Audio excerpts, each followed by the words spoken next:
Hi, Luke Wickham again, and welcome back to The Escape Attempt. Just the one conversation this week with Andy Napleton.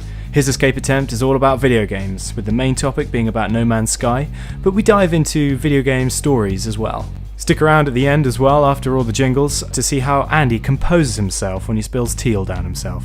So, let's get amongst it. Enjoy.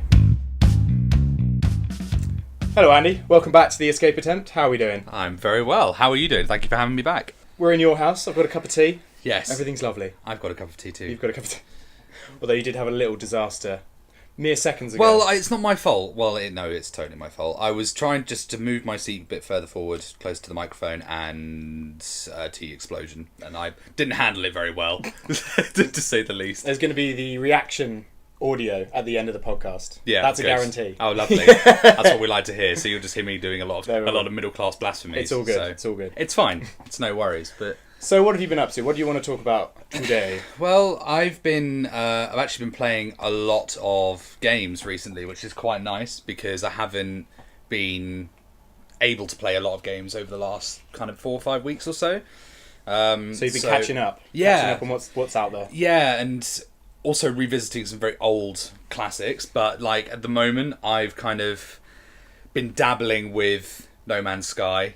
We're going to talk about that in a bit, because so have I. And also I did revisit Uncharted 4 again. Oh, okay, yeah. Which I did play about whenever it came out, about 6 months ago. Well, you lent it to me as well, and yeah. I played through that, and I've got to say, it's one of the It's one of the best games I've ever played. Yeah, easily, and it's really immersive, and I wanted to find out if it had replayable features, because with a lot of games of that kind of magnitude, you can't play it again, because if you do, you already know what's coming, and you're kind of just like, I want to get to this bit, I need to get to this bit, as opposed You're to always pushing forward to the next story bit. Yeah, because you know what's coming, and it takes the excitement out of it. But yeah, I mean, with this one, it's been much more replayable. I found the first 3 actually not so much. The second one, which is probably the most popular one, which is I can't even remember the title. It's not Drake's Deception, is it? No, that's the third one. Because this is the fourth one's a Thief's Among End. Thieves, isn't it? Amongst Thieves. Among Okay. Thieves, yeah. Among Thieves. Yeah,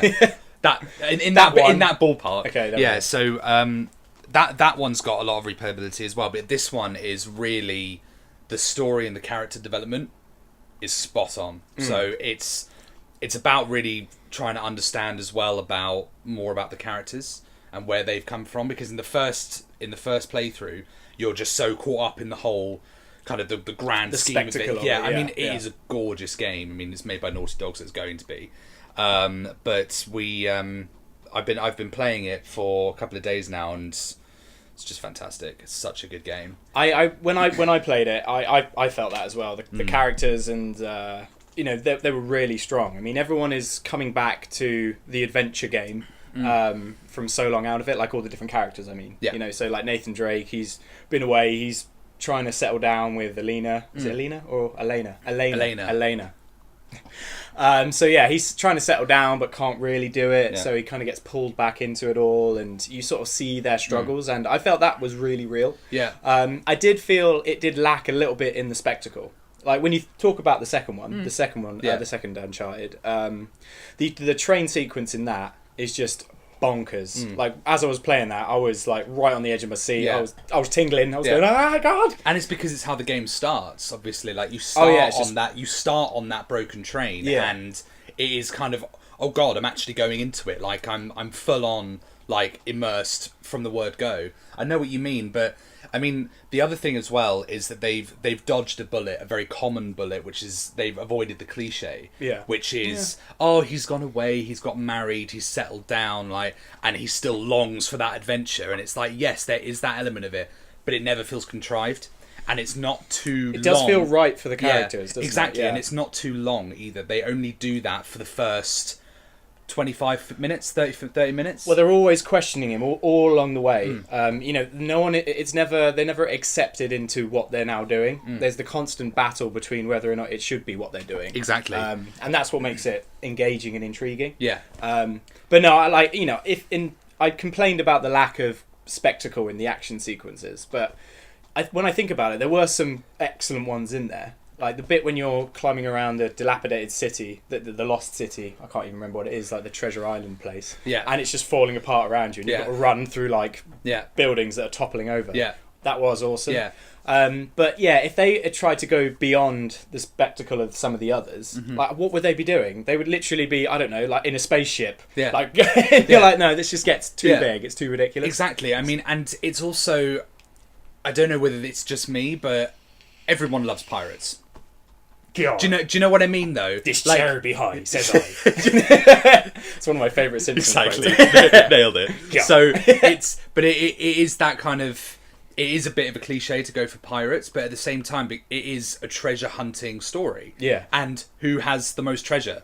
Pirates. Like, it's just, Go for it. It's really interesting to see how they develop that as well, because you get to a point where you're expecting it to just be some guy in a long beard and an eye patch, parrot on his shoulder, but it's not about that. It takes it a step further to the fact that there's this coalition. Well, it's the legend of it, isn't it? Yeah. Exactly. And it's this whole the discovery of each individual puzzle and each individual piece is really unique and it is really interesting, and there's none of this, like, it's not obvious.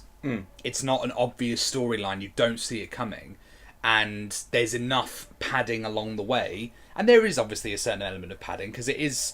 They say it's a 25-hour game. It's not. You can crush through it you quite can. quickly, I can't reckon you? you can probably, if you wanted to play it from start to finish, it wouldn't take you more than 13, 14 hours.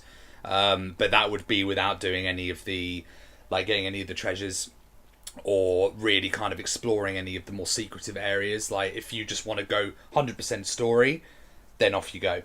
But yeah, they've done it well enough so that you can do those elements but still continue with the story at a good pace. Doesn't suck away from No. the engagement with the game, because Yeah. I know what you mean. There are some games that encourage you to like explore every single nook and cranny, and it can take away from the experience, because you'll go for one room and there's so many bits around and you'll be hunting around all over the Yeah. place. I felt like The Last of Us, Yeah. another Naughty Dog game, Yeah. was a little bit like this. So See, you're constantly scavenging around for bits. it's so interesting that you bring that up, because yeah, you're right. Like, I mean, people have heralded it as this absolute masterpiece. Excuse me. And I'm one of the few people who would probably disagree. Okay. Only because, honestly, I didn't find it as revolutionary as people thought it was. For starters, the character development, I didn't like it. I don't know why. It just didn't resonate with me. It didn't click with me. Oh, what, and in the Uncharted? no. In Last of Us. Oh, okay. Sorry, I Last of Us, switched over to The Last of Us. Yeah. Because in Last of Us, I did struggle to stick with it and play it continuously. I ended up playing that game over the course of about 10 days. So I didn't go home every day and think I've got to switch this on. I have to play it. To be fair, I'm very picky when it comes to games. I can't jump on the bandwagon and just be like, this is incredible, this is amazing, and not really care. I mean, some of my favourite games you've probably never heard of. I mean, I'm a big fan of RPG games. Yeah. But at the same time, I'm not a massive fan of open world. So things like Skyrim, Or your and Dragon Fallout Age, and or Dragon Age Inquisition I have, and I've played it to death. But I played it because it's a grinder, and you just kind of can waste a day. You just keep going. If you're hungover and you're ill or something like that, and you're just in bed, you can just play, not really care, and just do your thing. But one of my all-time favorite RPGs, which is open world, is from it was originally on the Dreamcast, and then got moved over to the GameCube. It's called Skies of Arcadia, Oh yes, you've said this before. Yeah. and that game. It's about pirates, isn't it? Yes, Space pirates. exactly.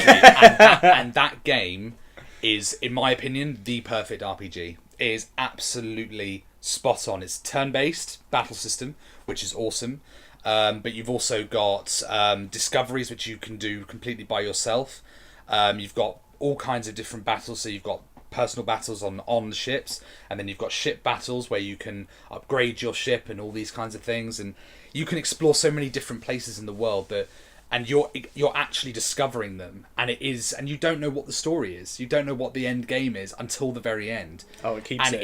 it's emotional, and it's empathetic, and you just get to the point where at the end you're like, oh my god, this game blows my mind. and there hasn't since, and I probably hold that at a very high standard. So whenever I play another That's your game, top-notch one. yeah. So whenever I play another game, if it doesn't come close to that, I'm a quite bit good like, as this one. it's not that good, but it is good. It's Yeah. just on a different scale. Well, no, I did enjoy The Last of Us quite a lot. I mean, Yeah. I liked it for its like post-apocalyptic story. I felt that was quite intriguing. It was an interesting one, yeah. And the way they did it via like a fungus, Yeah. I thought was a very cool idea. Yeah. And you got some really grotesque monsters in there.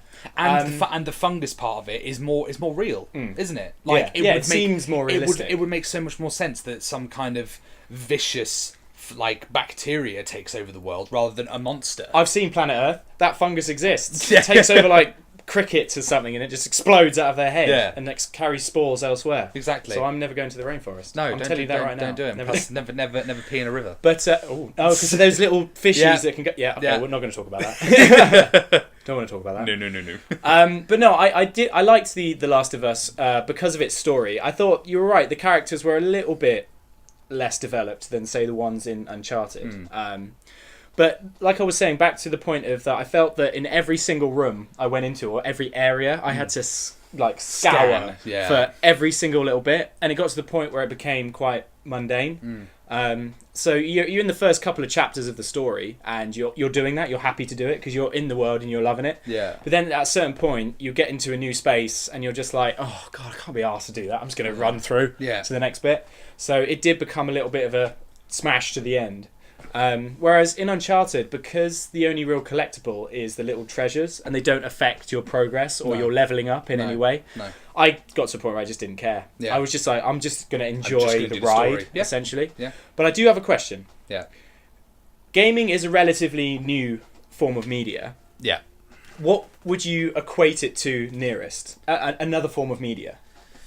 In terms of enjoyment, or No, like in terms of what it is, how it acts. Because, I mean, a lot of people talk about the games these days are very cinematic. Yeah. Like your Call of Duties and stuff like that. Yeah. Do you have an opinion on that? Like, So I'm a bigger fan of the indie game. I'm not an overly huge fan of AAA games, only because of said spectacle and like dramatization of it. If you play any kind of like dungeon based game, so if you go all the way back to the old RPGs like the first Legend of Zelda and things like that, you start playing those and they're so immersive because they're so simple. And there is no grand spectacle, there's just a story. so you're very much of the opinion that games should be held on their own. 100%, They shouldn't be yeah. linked in with any other type of media. Yeah, I think so. And I think it's like music, it's so subjective. And I used to be a big Call of Duty fan. I used to play it religiously, but I mean, Modern Warfare 2, well, Modern Warfare 1 really was how I really got into it. And then Modern Warfare 2 and then Black Ops was my favourite. And I used to play it all the time, absolutely constantly. Honestly, I got Black Ops 3 and I played it for maybe 3 hours online, haven't touched it since. And it's because that kind of thing has now exploded into this giant monster of a game, and it's subtracted completely from the story. And developers are now realizing that story doesn't matter as much as So they're putting that to the side. as DLC, as in-game purchases. I mean, that's ruined it for me.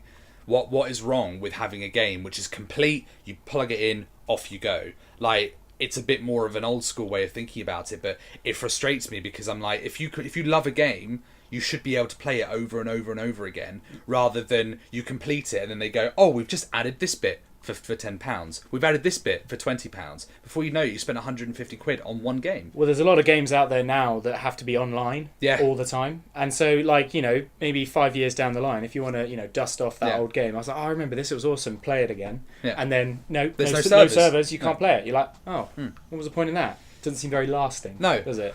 And it's very frustrating as well, because for a collector of games, which I basically am. No, I honestly am. I just have to quickly describe the hand gestures that Andy was doing then. He literally cupped his face with his hands in a grandiose spectacle of like, I am the collector.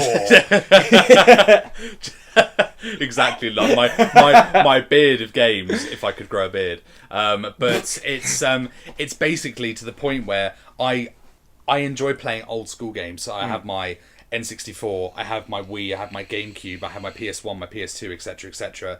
going to the point where you can then go back to these games and you're like, God, this is an awesome story. The graphics are terrible. Everything's square. It's blocky. A circle doesn't exist. Look at that But I don't- texture. It's but I- rubbish. but I just don't care. Like, it doesn't matter, because as long as you get immersed in the story, that's the important bit. And no, honestly, I can't say no, but the majority of AAA games now lose that. Yeah. So the first Assassin's Creed, loved it. Loved the movement mechanic. Loved the fact that it was all stealth. Like, you didn't have the choice to be a brawler. Like, if you got spotted, that was it. Game over.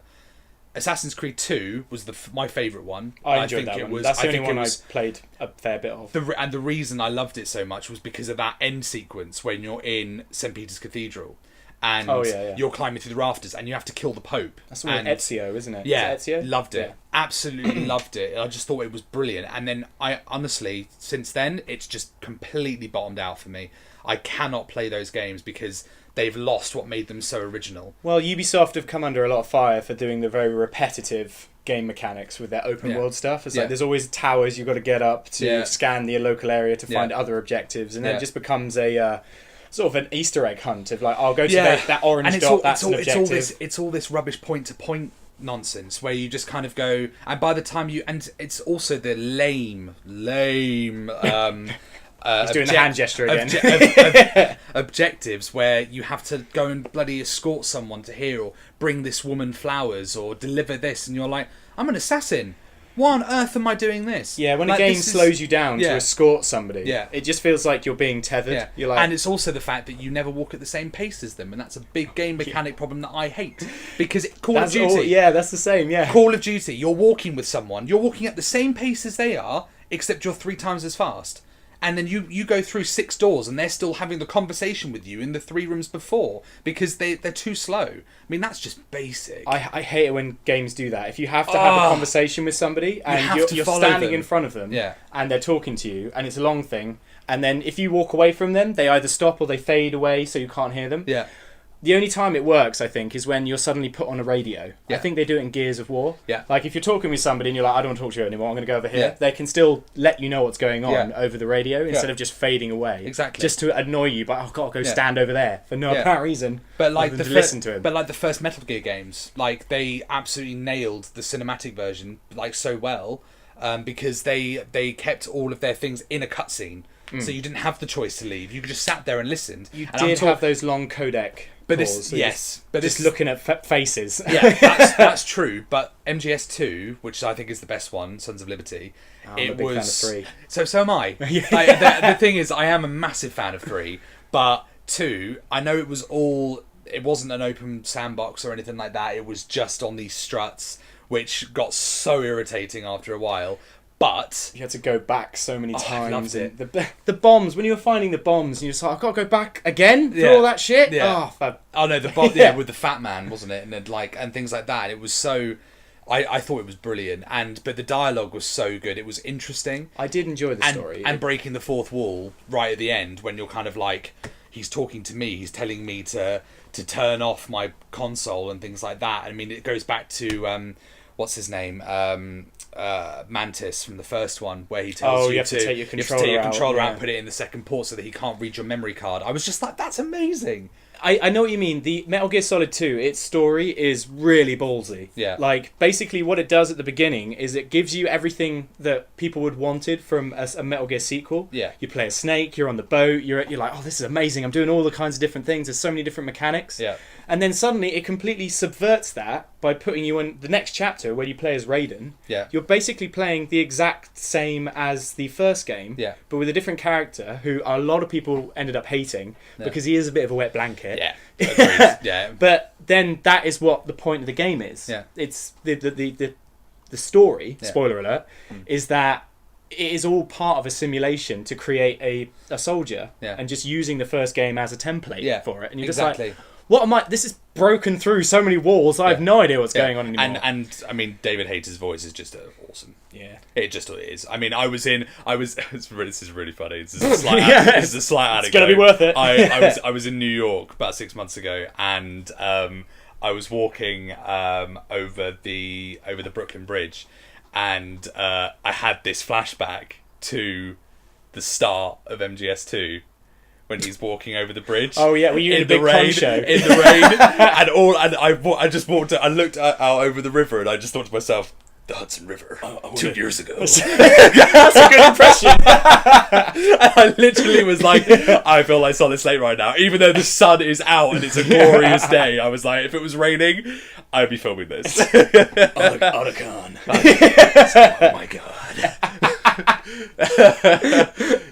Oh, brilliant. Yeah. I can just imagine you now doing that with a little cigarette hanging out your mouth. Oh yeah, I think I pretty much was actually, and just like flicked it over the railing and then just dive over. No, I didn't do that. So, one last question Yeah. before we then move on to No Man's Sky. Yeah, David Hayter yeah. or Kiefer Sutherland? David Hayter. Straight away. every time. To be fair though, I mean, Kiefer Sutherland did very, very well because he brought a different element to the character in 5. Yeah. 5 was just a totally different game. I've never played it. I've not played it. Never played it? I feel like I should. You should, because it Played just, all the others. It expands everything from the previous Snake. But I'm not going to give you any spoilers or anything like that. To be honest, you can't. In my opinion, you can't really spoil Metal Gear.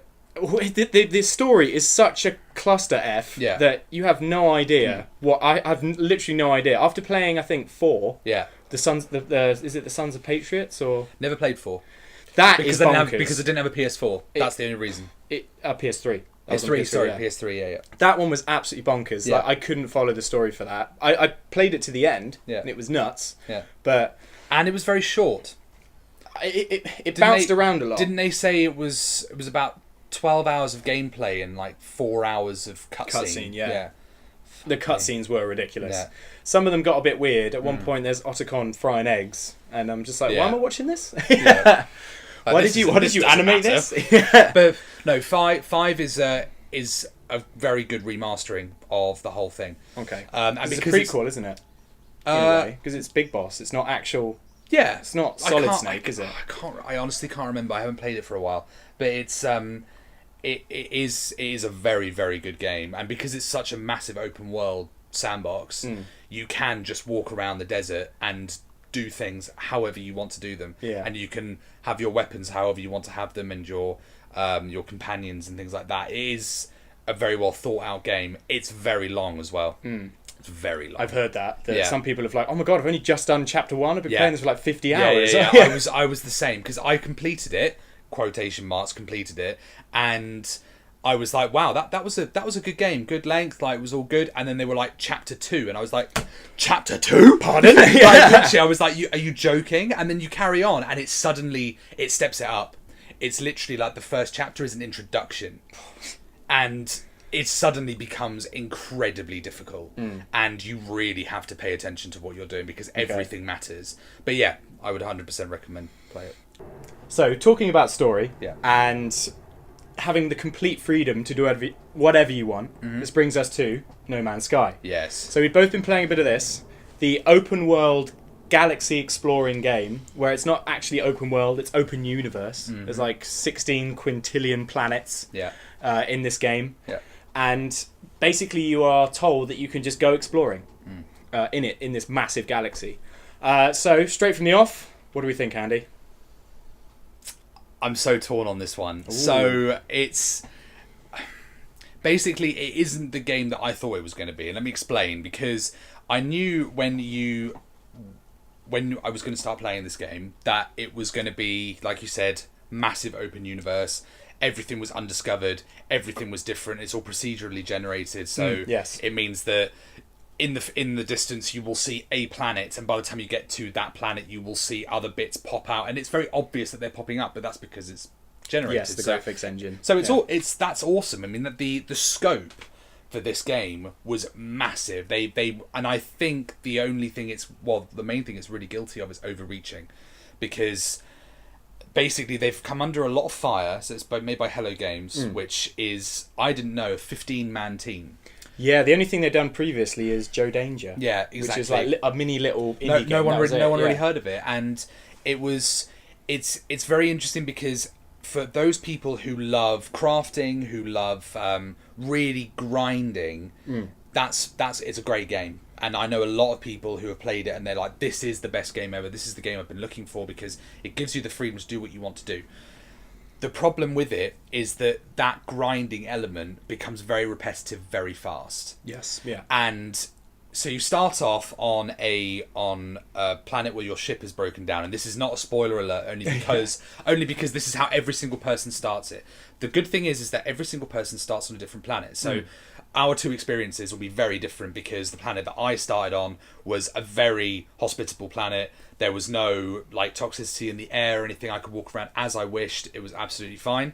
So you walk around and you try and finding bits to craft for your ship, because your ship's broken. So you have to get an engine. You have to refuel it. You have to rebuild the thrusters.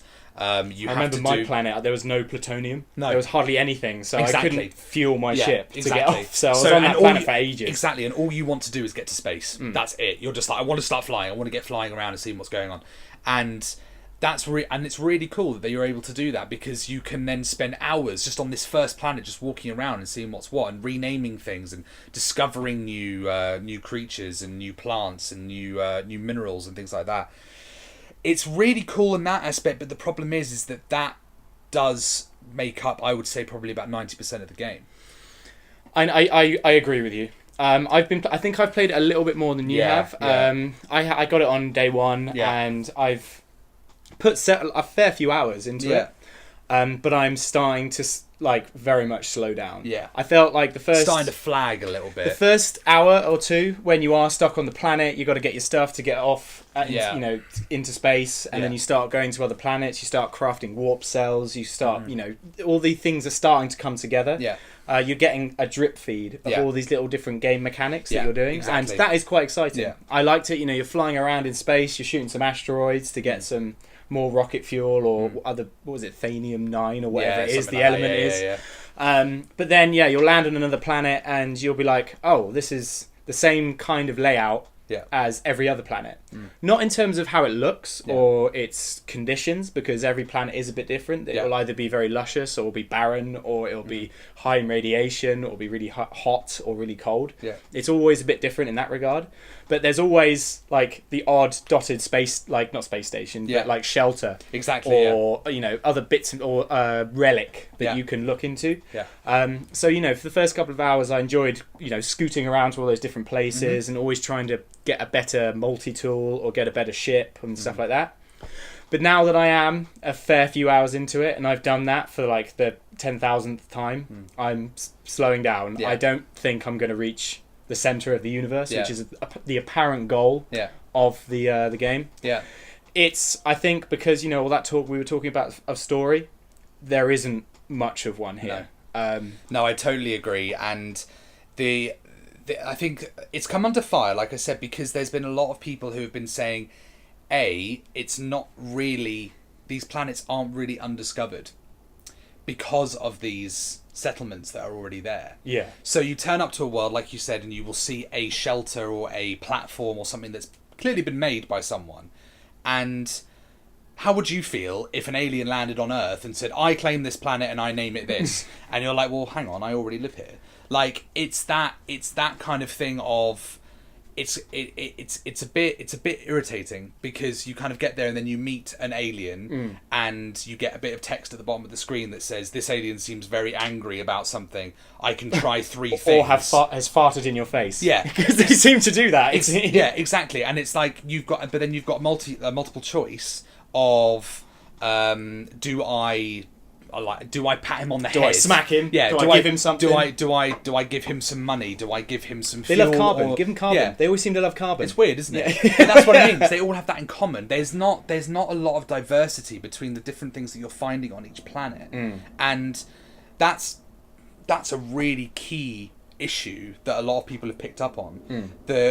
You are only ever getting carbon. You're getting that Thamium 9 thing, and you're getting plutonium, and you're getting gold and zinc and all these things, and that's the same on every planet. I've been to probably about 20 planets or so, maybe more, and I haven't discovered anything that's different on each of them. Well, I've started to discover some of the purple elements. I think calcium is one of them. There's some rare ones, but I don't really know what to do with them other than to sell them. And then it got to the point where I want to have more inventory space, Because that's one thing that This was going to be my next thing. And it is so frustrating. Oh my god, the inventory space and the inventory management in this is mind-bogglingly rubbish. Well, it's just frustrating. Yeah. Like, your suit at the beginning, you get, like, 3 free slots, essentially, because you've got to have your life support, you've got to have a jetpack thing, and then you can also get schematics for crafting other upgrades, but they have to go into your inventory slots as well, reducing the amount you have even more. And then your ship is the same. It's only got like 5 extra slots. And so you're starting to pick up all these minerals, and you're like, oh, this is great, I'm getting all kinds of bits. And then you'll just go to the next thing and just say, inventory full. You're like, okay, well, I'll do a little bit of management. And you manage a couple of things around, and then you'll start picking stuff up again, but like 2 minutes later, it'll just inventory full, and you're like, well, I've got no space left. So I have to go back to my ship, go to a space station and sell it, Yeah. or you get rid of it because you're like, oh, it's only carbon, that's everywhere, so I'll collect loads of stuff, and then you're in the middle of space and you realise that your hyperdrive engine has run out of fuel and you've got no carbon to refuel it. So you've got to go back down. So you've got to go back down, and it's just it's so frustrating. And they always say, I mean, one of the things that they sold the game on was that each ship was very different and that you could upgrade it to your specification, all this kind of stuff. That's just a blatant lie, because each ship is essentially the same, and you don't get the massive amounts of inventory space. And yes, you can upgrade and you can get more, but I haven't seen a single player who has got a ship with 50 inventory slots. Well, I think the max is 49. There you go. Because basically, I looked up a couple of YouTube videos for some pro tips on how to get a better ship. Because if you're trying to buy a ship from some of the other aliens that come and go from the space stations, they cost like 2 million. Yeah. And you're like, I'm never ever going to get to that point. I'm never going to be able to amass that amount of money unless I go full blown grinding, which will just be sitting there dribbling, just not concentrating at all on the game itself. Exactly. I found out that you have to go down to a planet, you have to find one of the beacons, you craft one of the access chips or whatever it is, you search for a transmission, and then you keep doing that until you get to a signal tower, or a transmission station, sorry. Okay. You can then go to that, and you have to solve one of its little puzzles, and then it will give you the location of a crashed ship, which you can then go to and see, it might have 1 extra slot, it might have 2 extra slots. And then you can repair the ship and have a slightly better ship. So I've been doing a bit of that. I've got 20 slots in my ship, but for the past 5 times that I've done this, try and find a better ship, they've all been 1 less. They've all been like 19 slots. So part of me is like, why am I doing this? I thought I was trying to get a better ship out of this, and I thought with the hope that it would always keep leveling me up. Yeah, and there's also the fact that there is no multiplayer. That was something that Hello Games did promise. They said that they started by everyone's in the same universe, that people could bump into each other. They said it was very unlikely that you would meet anyone else, but I read a story about this morning actually, about about 2 guys who basically got the game together. Obviously started up on different planets. They had found each other in the same galaxy, and they were like, right, I am on this planet, I have named it this, look for this planet and I will meet you there. The idea being is that the creators had said that the only way that you can see yourself is if you see another character see you. So there's no reflection anywhere, so you can't see your character and how you look. So they were saying the only way that you're going to know what you look like is if you see someone else and then they take a picture of you or something like that and then send it to you. So these guys did it. They turned up at the same planet at the same time, did the same thing, and neither of them existed to each other. they weren't there. They just weren't there. So they were standing at exactly the same point, but on the same planet at the same time of day. But you would find that one planet was at night, one planet was at day. No. There were different landmarks, even though they were on the same planet. They even checked. They went back up to space, and they were looking at the same point, the same planet, the same name, everything, and they didn't exist to each other. So. And it's a bit cheeky, but basically on the box, I don't actually think it's on the normal box, but on the back. So on the back of the box, they've got this 7+ thing here. On some of the collector's editions, that sticker has actually been removed and has been replaced by another one, because they didn't want to advertise the fact that you don't actually need an online connection to play it. You only need an online connection for uploading your discoveries. Exactly. So if you wanted to name a planet Dildo Baggins, then You, you have to have an online connection to do Exactly. that, but nowhere else. But you don't need the point being is that how can it be multiplayer if you're not connected to the internet?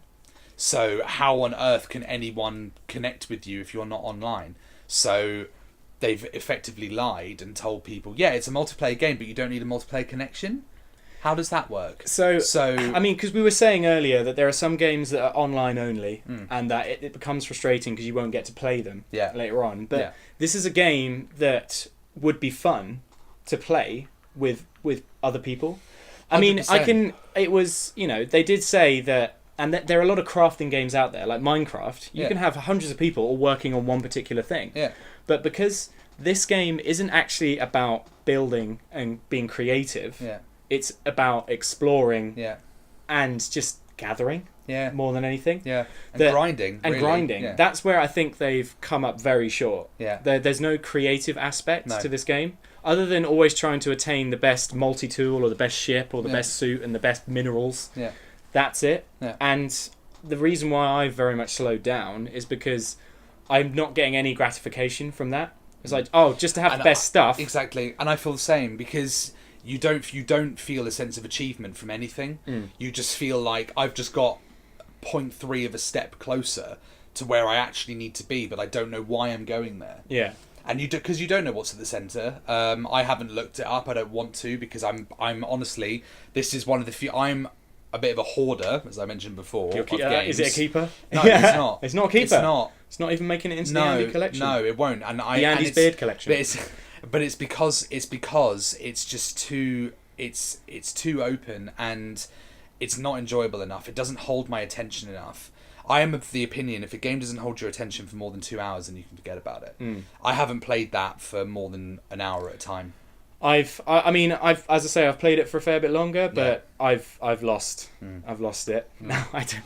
I mean, it's weird. I think there are good aspects to it. I think the art direction is amazing. Yeah. It looks like those old school sci-fi novels. Yeah. Like my dad's got a billion of them. You always look on the front covers, they're always floating like rocks and starships that look really weird, and some green tentacly alien just emerging from the cover. Yeah. And you're like, this game has that aesthetic to it, and but it brings back to what I was saying at the start, is that their reach has far outseeded their grasp, and if there was more of a story, if there was more better combat, if there was more, if there were more reason, people, if there were more people, exactly. Yeah. If you just made this, if you made this multiplayer, and out of nowhere you see a ship coming in, and you think that's someone, I'm going to go to them, and you can try and communicate. What would even be fun is if you didn't speak the same language. With them. Yeah, you didn't even speak the same language. Like, if you can piece together a let's go around and find stuff.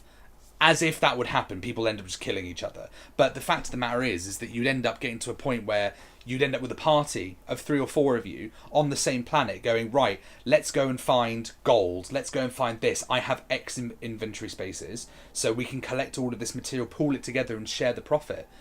Like that would make more sense. You can create these clans and things like that. That would be brilliant. But it's too singular. It's too individual that you just get bored. I think that's the core of it, isn't it? Any final thoughts, and then give it a rating, or? To be honest, I think it's just a bit of a disappointment. Okay. I think a lot of hype, a lot of promise. Too much hype. I don't think they deserved as much hype as they got. People were just kind of in this revelry about it, and then now it's come out, people are disappointed. But it was the same with Destiny. They did do something special, I think, with the procedurally generated elements. They've opened the door to be able to do a procedurally generated game, but it wasn't mapped out correctly. Yeah. It needs to be handled by a team who are more advanced, who know what they're doing a bit more. They have probably more income, more disposable money to throw into this project to be able to make it to a point where you can actually go, right, this is what we need to actually achieve. Multiplayer is a must with a game like this. But not to sacrifice the offline component. No. Because that's what you'd want to have if you want to play it years from now. But you have to have the option. Yeah. You have to have the option. So I personally wouldn't rate it particularly highly. If I were to rate it out of 10, you would probably... I do it out of 5. You do out of 5? Yeah. Okay. But you can go on the half. Out of 5, I'd probably give it probably about a 2. You give it a 2? Yeah. I think I'd agree with you. I'd give it a 2. Yeah. 2, maybe a 2.5 because Yeah. it stretched me a little bit further. Because I did get hooked into the gameplay loop. You know, I was just sitting there chilling. I didn't have to think too hard. No. You know, but then part of me, I'm now just bored with it. Yeah. And so I put on Overwatch. Yeah. Play a bit of an exciting couple of 10 minutes Yeah. of that, and then walk away and do something else. Yeah. Yeah. Exactly. Go outside. Yeah. Yeah. Just go and get some fresh air and actually Oh, I don't want to do that. interact with actual people. Oh, no, don't want to do that. Well, there we go. You all right with that? Perfect. Lovely. Yeah. Spot Yeah. on. Absolutely spot Well, on. thank you for coming back. Thank you Do very another much for recording. having me. And next time, hopefully, we'll have some more positive game reviews. I feel like I have been a little bit miserable with some of the things that I've reviewed and rated so far. Yeah. Like, because I only gave Star Trek 2.5, and this I've given a 2. Oh, really? Yeah. And then I gave it a little bit less than the Blink album, didn't I? Oh, yeah. Yeah. No, I like the Blink album. No, I've actually listened to it a fair bit more, and I actually am liking it a lot more now. Los Angeles. I love that song. Yeah. Yeah. See, Anyway. that compared with Pokemon Go, but that's another discussion. That's another day, another dollar.